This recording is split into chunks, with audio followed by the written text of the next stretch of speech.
mettre une main là, et vous appuyez. On l'encourage. Lucie, une fois, stop, lâchez tout, Lucie. L'atelier de sérigraphie chez vous. C'est un atelier de démonstration de la technique de la sérigraphie au musée de l'imprimerie de Lyon, rue de la Poulaillerie. Voilà. Donc on imprime sans électricité, avec des encres textiles, avec des encres papier, on imprime sur tout support, voilà, sur des vieux tote bags. Voilà.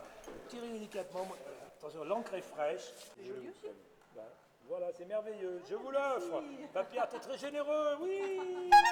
La sérigraphie contemporaine, elle est née, on va dire, dans les années 1960 aux États-Unis, avec les affiches contre la guerre du Vietnam. Les étudiantes et étudiants américains de la côte de Californie ont fait énormément d'affiches contre la guerre du Vietnam. Après, en Europe, il y a eu pour mai 68, beaucoup de créations artistiques.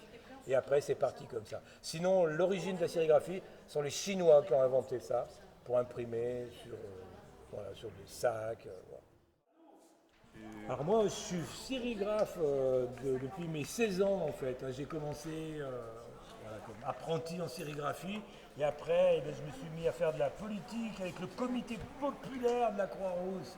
Une histoire merveilleuse. Et on faisait beaucoup de journaux, des journaux muraux, des affiches. Oui, d'accord. J'ai jamais arrêté. En résonance avec nos études et avec ce qu'on étudiait quand on était à la fac en licence. Et du coup, ça nous fait nous remémorer un peu tout ça.